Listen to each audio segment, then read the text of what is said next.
something about would marriage be a hindrance, something, okay?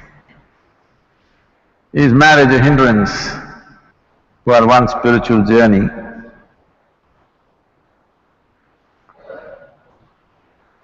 See, marriage is not a commodity that you carry on your head, but many people carry it on their head.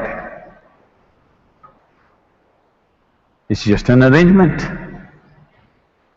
so that socially there is some sense to the way you fulfill the needs that you have. A human being has needs, physical, psychological, emotional, financial, social, various kinds of needs.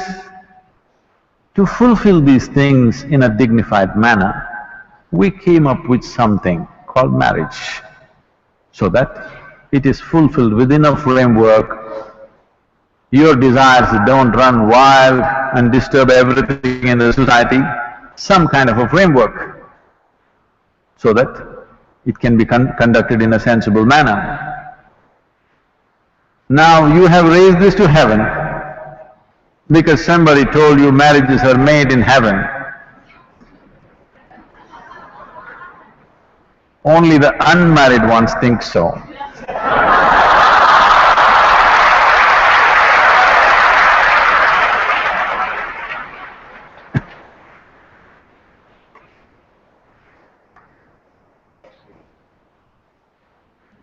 So it's just two people, all right? Now, spiritual process is about turning inward. Can I turn inward with somebody else?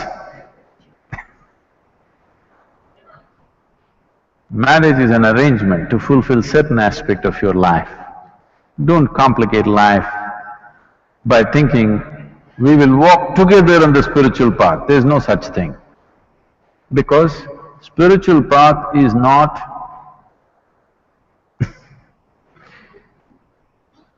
not the path that you take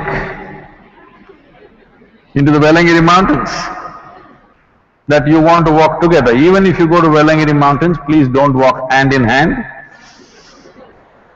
It's a narrow pathway and it's not an appropriate way to walk in the forest.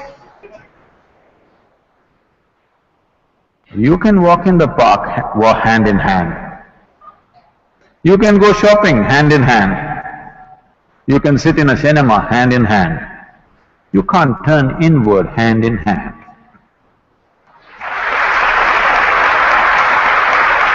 Now, does it mean to say someone who's married? What it means, let's understand this. Someone who is married means someone who's made an official arrangement for their needs in life. A formal arrangement for simple needs that a human being has, which are biological, which are psychological, which are social, many things. So these arrangements that you have made, conduct these arrangements gracefully, so there will be time and space for you to turn around. If you pay excess attention to these arrangements, then turning around will not be possible. This does not mean if you're alone you will do it. If you're alone, you may be always looking out. You spend your entire time and life looking out for somebody. That will also not help. If you think your desires, your longings and your needs can be well handled by an arrangement of marriage, all right? Don't try to raise it to heaven. It doesn't happen in heaven, believe me. And if heaven is making so many mistakes, then we'll have to seriously reconsider many things. So, of course, in India, we don't blame it on the heaven. We do our own calculations of all the arrangements of stars and planets and everything. We match all the planets and stars very well. It's very easy to match stars because they never fought ever.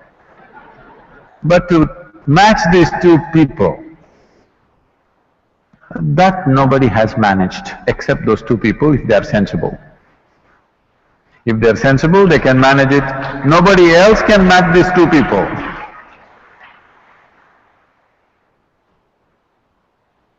Priests have tried, gods have tried, ghosts and goblins have tried, it's not worked and not worked and not worked. Two sensible people, they can manage. If both of them understand the limitations of the arrangement and the possibilities of the arrangement, they can conduct it sensibly. If you try to raise it to heaven, you will see it will for sure crash. So your marriage has nothing to do with your spiritual process, because your spiritual process is an inward journey. But one dimension of this is, to walk alone people falter. Actually, this question was asked to Gautama, the Buddha. Is it better to walk alone or in company? Gautama looked and said, it's better to walk alone than to walk with a fool. Because Gautama, not me, okay? Gautama believes only a fool will marry you. It's him, not me, okay?